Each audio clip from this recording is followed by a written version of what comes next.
If there is a level for robbing a prisoner van, this is definitely the top level. A mechanical claw suddenly appeared above the convoy escorting the serious criminals, and it easily grabbed the prison van weighing dozens of tons. This wave of operations seems to be very common in video game arcades. In this way, the helicopter accelerated and flew towards the sea. A few minutes later, it hovered over the sea and the prison car was thrown down.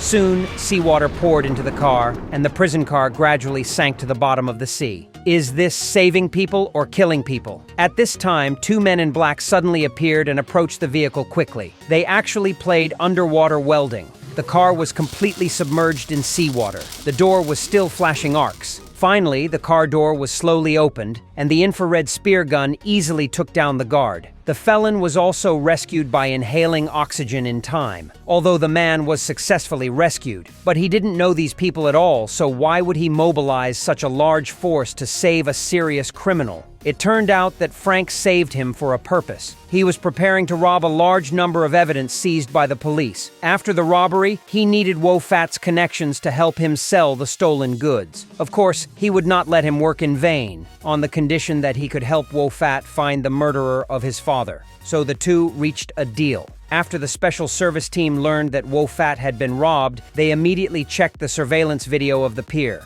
When team member Chin saw it was Frank, he instantly became angry because his wife was killed by Frank. Fortunately, the surveillance captured the license plate number of the car when they ran away. The special service team immediately launched a search at the car owner's home. But there was no living person inside or outside the house, but several bodies were found. These dead were all construction workers of a construction team. On the surface, their deaths had nothing to do with those desperate criminals. But Kono learned from the foreman that the next job they took was to renovate the police station. Hank immediately understood Frank's plan. Because the police station had just seized more than $30 million worth of evidence yesterday. Frank must have planned to sneak into the police station as a construction worker and steal the evidence without anyone noticing. As Hank expected, Frank had already started the operation.